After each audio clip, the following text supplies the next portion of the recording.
السلام عليكم ورحمة الله وبركاته.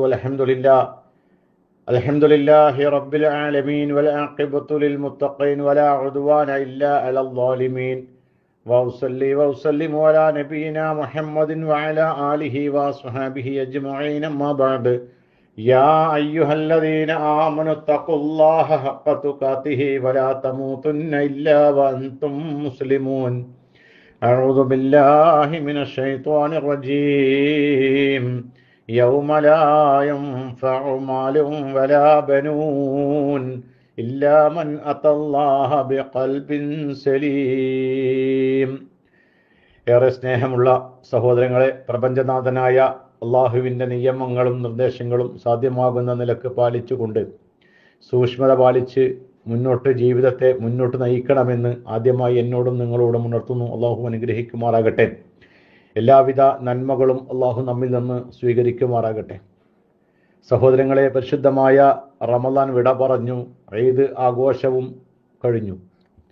ഇനി ഇവിടെ നിന്ന് അങ്ങോട്ടുള്ള ജീവിതം പരിശുദ്ധമായ റമദാനിൽ നമുക്ക് കിട്ടിയ തഖ്വയും ഈമാനിക ആവേശവും എല്ലാം സമന്വയിപ്പിച്ചുകൊണ്ട് കൃത്യമായ രൂപത്തിൽ വിശ്വാസത്തിൻ്റെ മേഖല വ്യതിചലിക്കാതെ നമുക്ക് ലഭിച്ച തഖ്വ അത് ഒരു കൈമുതലായി അത് നഷ്ടപ്പെടുത്താതെ നമുക്ക് ജീവിതത്തിൽ പല മാറ്റങ്ങൾ ഉണ്ടാക്കാൻ നമുക്ക് കഴിയേണ്ടതുണ്ട്. പരിശുദ്ധമായ റമദാൻ കഴിഞ്ഞോടുകൂടി മാസങ്ങളെല്ലാം റമദാൻ കഴിഞ്ഞല്ലോ, ഇനി പഴയ ജീവിതത്തിലേക്ക് തിരിച്ചു വരാം എന്നാണ് ആരെങ്കിലും ആഗ്രഹിക്കുന്നത് എങ്കിൽ ഈ കഴിഞ്ഞ റമദാനോടുകൂടി അല്ലെങ്കിൽ ആ റമദാൻ കൊണ്ട്, ആ നോമ്പ് കൊണ്ട്, അവൻ്റെ നമസ്കാരം കൊണ്ട്, അവൻ്റെ സ്വതക്ക കൊണ്ട്, അവൻ്റെ ഇഅ്തികാഫ് കൊണ്ട്, അവൻ്റെ ഖിയാമുൽ ലൈൽ കൊണ്ട്, നോമ്പ് കൊണ്ട്, അവൻ്റെ പട്ടിണി, അവൻ്റെ പ്രശ്നങ്ങളും പ്രയാസങ്ങളും ഒക്കെ സഹിച്ച് നോമ്പെടുത്തത് കൊണ്ട് യാതൊരുവിധ കാര്യവും നമുക്ക് ഉപകാരപ്പെടൂല. പരിശുദ്ധ റമദാൻ എങ്ങനെയാണോ നമ്മൾ കണ്ടത്, എന്തെല്ലാം നന്മകളാണോ നമ്മൾ ആ മാസം ചെയ്തത്, അതേ രൂപത്തിലുള്ള നന്മകൾ ഇനിയും ചെയ്യാവുന്നതാണ്. എല്ലാ നന്മകളും റമദാൻ കഴിഞ്ഞല്ലോ, ഇനി പഴയ സ്വഭാവത്തിലേക്ക് ഞാൻ തിരിച്ചു പോകട്ടെ എന്നാണ് നിങ്ങൾ കരുതുന്നത് എങ്കിൽ ഒരിക്കലും നമുക്കൊരു മാറ്റം ഉണ്ടാകില്ല. നമ്മുടെ പരലോകം അത് ഒരിക്കലും വിജയിക്കില്ല എന്ന് തന്നെ വേണം നമ്മൾ മനസ്സിലാക്കാൻ. അപ്പം അതുകൊണ്ട് ഓരോ റമദാനിൽ കിട്ടുന്ന ആ ഈമാനും ആ തഖ്വയും അതൊരു കൈമുതലാക്കി മുന്നോട്ട് കൊണ്ടുപോകാൻ നമുക്ക് കഴിയണം. അവരാണ് സത്യവിശ്വാസികൾ. കാരണം അവരെ സംബന്ധിച്ച് എപ്പോഴും ഭയപ്പാടിലായിരിക്കും. സത്യവിശ്വാസികൾ എപ്പോഴും ഭയപ്പാട്. എന്താണ്? നമ്മുടെ അമലുകൾ അള്ളാഹ് സ്വീകരിക്കുന്നുണ്ടോ, സ്വീകരിച്ചോ എന്നുള്ളത് വല്ലാത്തൊരു പേടിയും ബേജാറുമാണ്. അപ്പോൾ ഓരോ റമദാൻ കഴിയുമ്പോഴും അള്ളാഹു നമുക്ക് തന്നിട്ടുള്ള വലിയ നിഅമത്താണ്. പരിശുദ്ധമായ റമദാനിലൂടെ നമുക്ക് ഇങ്ങനെ കടന്നു പോകാൻ നമുക്ക് കഴിഞ്ഞു എന്നുള്ളത്. അതിന് സാധിക്കാതെ പലരും നമ്മിൽ നിന്ന് വിട പറഞ്ഞു പോയവരുണ്ട്. ഇനി അടുത്ത വർഷ റമദാനിൽ നമ്മൾ എത്തിപ്പെടുമോ, ആ റമദാനിൽ നമുക്ക് നോമ്പെടുക്കാൻ കഴിയുമോ, നന്മകൾ വാരി വിതറാൻ വേണ്ടി കഴിയുമോ എന്ന് നമുക്കറിയില്ല. അപ്പോൾ കിട്ടിയ ആ തഖ്വ നഷ്ടപ്പെടുത്താതെ നമുക്ക് മുന്നോട്ട് പോകാൻ നമുക്ക് കഴിയണം. നിഷ്കളങ്കമായ മനസ്സോടുകൂടി, ആത്മാർത്ഥതയോടുള്ള മനസ്സോടുകൂടി, ഹൃദയശുദ്ധിയോടുകൂടിയാണ് അള്ളാഹുവിനെ സമീപിക്കേണ്ടത്. കാരണം റമദാൻ എന്ന് പറഞ്ഞത് പാപങ്ങളെ കരിച്ചു കളയുന്ന ഒരു സംവിധാനമാണ്. റമദാൻ എന്ന് പറഞ്ഞാൽ എന്താ? കരിച്ചു എന്നാണ്. അപ്പോൾ പാപങ്ങളെ കരിച്ചു കളയുന്ന ഒരു മാസത്തിലൂടെ നാം മുന്നോട്ട് പോകുമ്പോൾ ഇനി ഇവിടെ നിന്ന് അങ്ങോട്ടൊരു പാപം നമ്മിൽ അവശേഷിക്കാൻ പാടില്ല. അല്ലാഹുവിൻ്റെ റസൂല് പറഞ്ഞല്ലോ, റമദാനിൽ ജീവിക്കാനുള്ള ഒരു സമയം, ഒരു സന്ദർഭം കിട്ടിയിട്ടും അവൻ്റെ ആ പാപം പുറത്തില്ല എങ്കിൽ അവൻ പരാജയപ്പെട്ടു പോയി. വല്ലാത്തൊരു ആശങ്കയാണ്, വല്ലാത്ത വേവലാതിയാണ് അതൊക്കെ. കാരണം റമദാൻ ജീവിക്കാനുള്ളൊരു ഭാഗ്യം നമുക്ക് കിട്ടിയിട്ട് നമ്മുടെ പാപങ്ങൾ പുറത്തില്ല, നമ്മൾ ആ പഴയ സ്വഭാവത്തിലേക്ക് തന്നെ ഇപ്പോഴും നമുക്കൊരു മാറ്റം ഉണ്ടായിട്ടില്ല, ഒരു ഹൃദയത്തിൻ്റെ മാറ്റം ഉണ്ടായിട്ടില്ല, ഒരു വിശ്വാസത്തിലെ ഒരു വ്യത്യാസം ഉണ്ടായിട്ടില്ല, ഒരു ആരാധനയിലെ മാറ്റം ഉണ്ടായിട്ടില്ല. റമദാൻ കഴിയുകയും ചെയ്തു എങ്കിൽ ആ നോമ്പ് കൊണ്ട് എന്താണ് ഫലം? ഉറക്കമിളിച്ചു എന്നല്ലാതെ, വിശപ്പ് സഹിച്ചു എന്നല്ലാതെ ഒരു നന്മയും അവനക്ക് ലഭ്യമല്ല. അപ്പം അതുകൊണ്ട് പരിശുദ്ധ റമദാൻ നമുക്ക് കിട്ടിയ ആ വിശ്വാസവും അതോടൊപ്പം തന്നെ ആ ഈമാനും അതോടൊപ്പം തന്നെ തഖ്വയും എല്ലാം മുന്നിൽ വെച്ചുകൊണ്ട് ഇനി ഇവിടെ നിന്ന് അങ്ങോട്ടുള്ള ജീവിതം ധന്യമായ രൂപത്തിൽ തന്നെ മുന്നോട്ട് കൊണ്ടുപോകാൻ ഓരോരുത്തരും ശ്രമിക്കേണ്ടതുണ്ട്. അത് നഷ്ടപ്പെടുത്തിക്കൂടാ.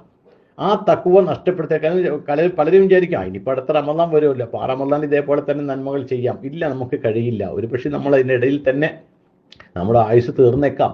എപ്പം മരണപ്പെടും. ഇനിയിപ്പോൾ നാളെ അവിടെ പോയതിന് ശേഷം പരലോകത്ത് പോയിട്ട് റബ്ബേ ഒന്ന് തിരിച്ചു വിടുമോ, ഞാൻ തിരിച്ചു വിട്ടാൽ ഞാൻ സ്വാലീഹ്യങ്ങളായിട്ട് ഞാൻ നന്മ ചെയ്തിട്ട് ഞാൻ ഇതേപോലെയുള്ള പുണ്യകർമ്മങ്ങൾ ചെയ്ത് ഞാൻ തിരിച്ചു വരാം എന്ന് പറഞ്ഞാൽ അത് വെറും വാക്കാണ്, ഒരിക്കലും നടക്കില്ല.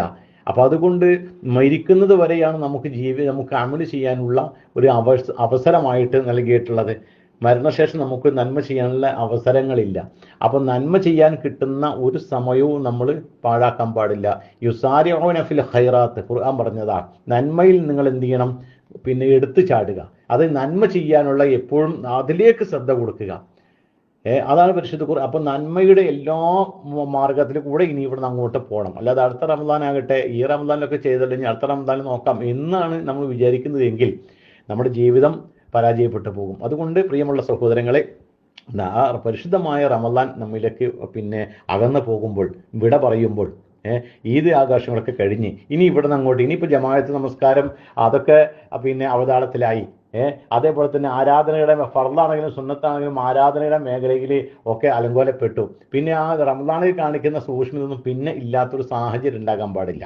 അപ്പം തഖ്വ അത് കൃത്യമായി സൂക്ഷിച്ചിട്ട്, കാരണം മുത്തക്കിങ്ങളാകാൻ വേണ്ടിയാണ് നോമ്പ്. അത് കൃത്യമായി ഖുർആൻ പഠിപ്പിച്ചതാണ്. നോമ്പ് എന്തിനാണ്? നിങ്ങളെ മുത്തക്കിങ്ങളാ സൂക്ഷ്മത പാലിക്കുന്നവരാക്കാൻ വേണ്ടിയാണ്. അപ്പോൾ ആ സൂക്ഷ്മത പാലിക്കുന്നവരാകുന്ന ഒരു വിഭാഗമാക്കി അല്ലാഹു മാറ്റി ഒരു മാസം കൊണ്ട് അത് നമ്മുടെ ജീവിതത്തിൽ ഇനി ഇവിടെ അങ്ങോട്ട് കാണും, നഷ്ടപ്പെടുത്തിക്കൂടാ. കൃത്യമായി അത് പിന്നെ ഈമാനും തഖ്വയും ഒക്കെ കൈമുതലാക്കി കൊണ്ട് വേണം മുന്നോട്ട് കൊണ്ടുപോകാൻ. അതിലൊരാളും ഒരു വൈമനസ്യം കാണിക്കാൻ പാടില്ല. അതോടൊപ്പം തന്നെ അവിടെ നമ്മുടെ ആദർശം അത് കൈവിട്ട് പോകാൻ പാടില്ല. ആദർശം കൈവിട്ട് പോയാൽ പിന്നെ നൂല് പൊട്ടിയ പട്ടം പോലെ ഗതിയില്ലാതെ അങ്ങനെ നടക്കുന്നൊരവസ്ഥ, ആ ഒരു അവസ്ഥയിലേക്ക് മാറിപ്പോകാൻ പാടില്ല. ആദർശം എന്ന് പറഞ്ഞാൽ ഇന്ന് നമ്മുടെ ഇപ്പോൾ ഈ രാജ്യത്ത് പല വിശ്വാസികളുണ്ടല്ലോ. ഇപ്പോൾ ഈ നമ്മുടെ മുസ്ലിം മതവിഭാഗത്തിൽ തന്നെ പല ആശയങ്ങൾ വെച്ച് പുലർത്തുന്നവരുണ്ട്. ഷിർക്കിൻ്റെ കൂട്ടാളികളാണ്, ബിദ്അത്തിന്റെ കൂട്ടാളികളാണ്. ദീനെല്ലാം പിന്നെ ദീനിലൊക്കെ വെള്ളം കൂട്ടി, മതത്തിൽ വെള്ളം കൂട്ടിയിട്ട് അവരെ ആമാശയവും അവരെ ആദർശവും പിന്നെ അവരെ പോക്കറ്റ് വീർപ്പിക്കാൻ വേണ്ടി നടക്കുന്നവരാണ് ഒരു വിഭാഗം ആൾക്കാർ. അപ്പോൾ അതുകൊണ്ട് ആ വിശ്വാസ വൈകല്യം ഉണ്ടാകാൻ പാടില്ല. വിശ്വാസ വൈകല്യം പിന്നെ സംഭവിച്ചു കഴിഞ്ഞാൽ പിന്നെ പരാജയപ്പെട്ടു. പിന്നെ പരലോകം മാത്രമല്ല ദുനിയാവും രണ്ട് ലോകം പിന്നെ അവർക്ക് നഷ്ടപ്പെടുകയാണ്. വിശ്വാസം അത് ആദർശമാണ്, തൗഹീദ് അത് ഒരു കൈമുതലാക്കി മുന്നോട്ട് കൊണ്ട് നടക്കണം. നമ്മൾ പ്രാർത്ഥന അത് അള്ളാഹിനോട് മാത്രമേ പ്രാർത്ഥിക്കാവൂ. നമ്മുടെ വിഷമങ്ങളും സങ്കടങ്ങളും ഒക്കെ അള്ളാഹിനോടേ പറയാവൂ. നമ്മുടെ കഷ്ടപ്പാടുകളും യാതനകളും വേദനകളും റബ്ബിനോട് പറയണം. അള്ളാഹിനോട് നമ്മൾ പ്രാർത്ഥിക്കണം. അള്ളാഹു അല്ലാത്തവരോട് പ്രാർത്ഥിച്ചിട്ട് കാര്യമില്ല, പ്രാർത്ഥിക്കുകയോ അരുത്. പരിശുദ്ധ ഖുർആൻ എമ്പാടും പല അധ്യായങ്ങളിലായി പല സൂറത്തുകളിലായി അള്ളാഹു സൂചിപ്പിച്ചതാണ്. അള്ളാഹു അല്ലാത്തവരോട് വിളിച്ച് പ്രാർത്ഥിക്കാൻ പാടില്ല. അവർ നമ്മളെ സഹായിക്കില്ല, അവർ നമ്മൾക്ക് ഒരു സഹായവും നൽകില്ല. അപ്പോൾ അതുകൊണ്ട് എന്ത് പ്രശ്നം, എന്ത് പ്രയാസം, എന്ത് പിന്നെ ബുദ്ധിമുട്ടാണ് എങ്കിലും, ഈ അസുഖമാകട്ടെ, പ്രശ്നങ്ങളാവട്ടെ, മാറാരോഗമായിക്കോട്ടെ, അല്ലെങ്കിൽ പിന്നെ മനുഷ്യന്റെ ജീവിതത്തിൽ വന്നു പോകുന്ന എന്തെല്ലാം പ്രയാസങ്ങളുണ്ടോ അത് മുഴുവൻ റഹ്മാനായ റബ്ബിനോട് വേണം പ്രാർത്ഥിക്കാൻ. അതോടൊപ്പം തന്നെ റസൂലുള്ളാഹിനെ പിൻപറ്റുക, സുന്നത്ത് കൃത്യമായി പാലിക്കുക, ബിദ്അത്തുകൾ ചെയ്യാതിരിക്കുക, അള്ളാഹുവിന്റെ റസൂൽ പഠിപ്പിച്ച കാര്യങ്ങൾ ചെയ്യുക, പഠിപ്പിക്കാത്തത് ഒഴിവാക്കുക. ഇത് അള്ളാഹു തന്നെ പഠിപ്പിച്ചതാണ്. അള്ളാഹുവിന്റെ റസൂൽ നൽകിയത് നിങ്ങൾ സ്വീകരിക്കുക, അല്ലാത്തത് നിങ്ങൾ ഒഴിവാക്കണം. അപ്പോൾ പ്രവാചകനെ ഇത്തിബാ ചെയ്യുക.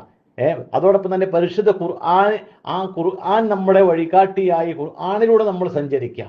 പരിശുദ്ധ ഖുർആനിലെ ഓരോ ആയത്തുകളും നമ്മളോടാണ് സംസാരിക്കുന്നത്. ഖുർആൻ മനുഷ്യരോടാണ് സംസാരിക്കുന്നത്. ആ ഓരോ ആയത്തുകളും ഓരോ കൽപ്പനകളും ഓരോ നിർദ്ദേശങ്ങളും ഓരോ താക്കീതുകളും ഓരോ സന്തോഷ വാർത്തകളും ഒക്കെ നമ്മൾ അർപ്പിതമാണ്. അതൊക്കെ നമ്മളോടാണെന്നുള്ള ആ ഒരു ബോധം നമുക്കുണ്ടാകണം. അതുകൊണ്ട് ആദർശം കൈവിട്ടുകൂടാ, തൗഹീദ് കൈവിട്ടു പോകാൻ പാടില്ല, സുന്നത്ത് കൈവിട്ടു പോകാൻ പാടില്ല, ബിദ്അത്തിലേക്ക് ചാടാൻ പാടില്ല. മാല മൗലിദ് കുത്തുബിയത്ത് പോലെയുള്ള ഇന്നിപ്പോൾ സമൂഹത്തിൽ കാണുന്ന പിന്നെ ഒരുപാട് പിന്നെ പാളക്കിതാബുകളുണ്ട്. അതൊന്നും ജീവിതത്തിന്റെ ഭാഗമാക്കാൻ പാടില്ല.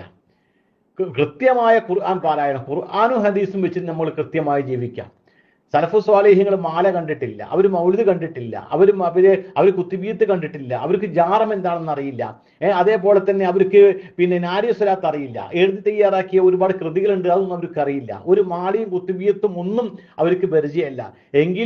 എന്നിട്ടും അല്ലാഹുവിന്റെ റസൂൽ പറഞ്ഞു, ഉമറും ഫിൽ ജന്ന, അലിയും ഫിൽ ജന്ന, ഉസ്മാനും ഫിൽ ജന്ന, ഒക്കെ സ്വർഗത്തിലാണ്. മാല പാടാത്തവരാ സ്വർഗത്തിൽ. എന്താക്കാൻ? ആദർശമാണ്. ആ ആദർശം നഷ്ടപ്പെട്ട് കഴിഞ്ഞാൽ പിന്നെ നമ്മൾ പരാജയപ്പെട്ടു പോകും. അതുകൊണ്ട് പ്രിയമുള്ള സഹോദരങ്ങളെ, കൃത്യമായ തഖ്വ അതോടൊപ്പം തന്നെ ആദർശം, ഇത് രണ്ടും കൈമുതലാക്കി വേണം ഇനി ഇവിടുന്ന് അങ്ങോട്ട് മുന്നോട്ടുള്ള ജീവിതം ചിട്ടപ്പെടുത്താൻ. ഇത് രണ്ടും നഷ്ടപ്പെട്ട് കഴിഞ്ഞാൽ പിന്നെ നമ്മുടെ പരലോകം നഷ്ടപ്പെട്ടു പോകും.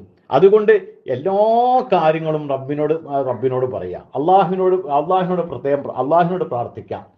പ്രാർത്ഥന മറ്റൊരാൾക്കും കൊടുക്കാതിരിക്കുക. നേർച്ചയാണെങ്കിലും അള്ളാഹുവിന്, സത്യം ചെയ്യുകയാണെങ്കിലും അള്ളാഹുവിനെ പിടിച്ച്, അള്ളാഹുവിനാണ് സത്യം. സത്യമാണെങ്കിലും നേർച്ചയാണ് എങ്കിലും ആരാധനയാണെങ്കിലും പ്രാർത്ഥനയാണെങ്കിലും ഇസ്തിആസയാണെങ്കിലും ഇസ്തിആനയാണെങ്കിലും എല്ലാം അള്ളാഹുവിനോടാണ്. ഒരാളും സൃഷ്ടികളോടും പ്രാർത്ഥിക്കേണ്ടതില്ല, ഒരു സൃഷ്ടികളോടും ആവലാതി പറയേണ്ടതില്ല, ഒരു സൃഷ്ടികളോടും പ്രശ്നങ്ങൾ അവതരിപ്പിക്കേണ്ടതില്ല, ഒരു സൃഷ്ടികളോട് രോഗശമനത്തിന് വേണ്ടി പ്രാർത്ഥിക്കേണ്ടതില്ല, ഒരു ജാറത്തിലും പോകേണ്ടതില്ല. എല്ലാം അള്ളാഹുവിനോട് പ്രാർത്ഥിക്കാം. ജാറത്തിന്റെ വാതിൽ തുറക്കട്ടെ, അല്ലെങ്കിൽ മതപുരോഹിതന്മാർ വരട്ടെ, ഒരു 5 പൈസ ചെലവില്ല അള്ളാഹുവിനോട് പ്രാർത്ഥിക്കാൻ. ആ സമയത്ത് ജാറത്തെ പോകുന്നവരെ സംബന്ധിച്ച് ജാറത്തിന്റെ വാതിൽ തുറക്കണം, നിലവിളക്ക് വെളിച്ചെണ്ണ കൊണ്ടുപോകണം, മുട്ട കൊണ്ടുപോകണം, തിരി കൊണ്ടുപോകണം, പട്ട് കൊണ്ടുപോകണം. താക്കോലില്ലെങ്കിൽ ഇപ്പൊ തുറക്കാനും പറ്റില്ല, ആ ഒരു അവസ്ഥ. പക്ഷെ റബ്ബിനോട് പ്രാർത്ഥിക്കാൻ ഏത് പാതരക്കും അവിടെ ബന്ദില്ല, ഹർത്താലില്ല, ഉറക്കമില്ല, മറവിയില്ല, ഒന്നുമില്ല. ഏത് ഘട്ടത്തിൽ റബ്ബിനോട് പ്രാർത്ഥിക്കാൻ. കാരണം ഉറക്കവോ മറവിയോ ഒന്നുമില്ലാത്ത റബ്ബാണ്. ഏത് ഘട്ടത്തിലും ഫുൾ ടൈം ലൈവാണ് അള്ളാഹു. ആ റബ്ബിനോട് ഇവിടെ പ്രാർത്ഥിക്കാം. അപ്പൊ കൃത്യമായി അതാണ് ആദർശം എന്ന് പറയും. ഈ ആദർശമാണ് സലഫ് സ്വാലിഹ്യങ്ങൾ വിജയിച്ചത്. ഈ ആദർശം കൊണ്ടാണ് മഹാന്മാര് സ്വാലിഹ്യങ്ങളായത്. ഈ ആദർശം കൊണ്ടാണ് അവർ രക്ഷപ്പെടുന്നത്. ഇതേ ആദർശമാണ് നമ്മൾ രക്ഷപ്പെടുത്തുന്നത്. അല്ലാതെ സലഫ് സ്വാലിഹ്യങ്ങളും പ്രവാചകനും ആ പരിശുദ്ധ ഖുർആനൊക്കെ പഠിപ്പിച്ച ആ പാത വിട്ട് കാക്കകാർത്തന്മാരെ പാന്താവിലേക്ക് പോയ ആദർശമുണ്ടെന്ന് പറയാൻ കഴിയുമോ? ഇല്ല.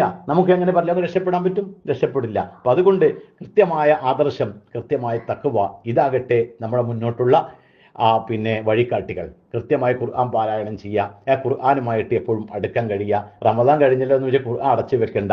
കാരണം ഒരു കൗമ തന്നെ ഇപ്പം നിലവിലുണ്ട്. അതായത് അത് മരിക്കുമ്പോൾ ഓതാനാണ് എന്ന് ഒരു അലമാരയെ വെച്ചിട്ട് അത് ഇപ്പോഴും പുറത്തെടുക്കൂല.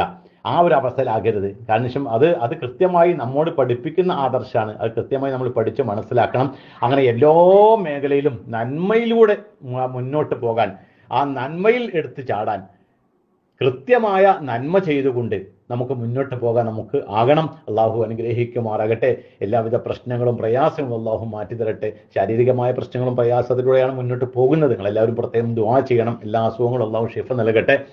നമ്മിൽ നിന്ന് മരണപ്പെട്ടു പോകുക അല്ലാഹു മഗ്ഫിറത്തും റഹ്മത്തും നൽകുമാറാകട്ടെ. റബ്ബനാ ആതിനാ ഫിദ്ദുനിയ ഹസന വഫിൽ ആഖിറതി ഹസനത വഖിനാ അദാബന്നാർ. അല്ലാഹുമ്മ സ്വല്ലി അലാ മുഹമ്മദ്. അൽഹംദുലില്ലാഹി റബ്ബിൽ ആലമീൻ. അസ്സലാമു അലൈക്കും വറഹ്മത്തുള്ളാഹി വബറകാതുഹു.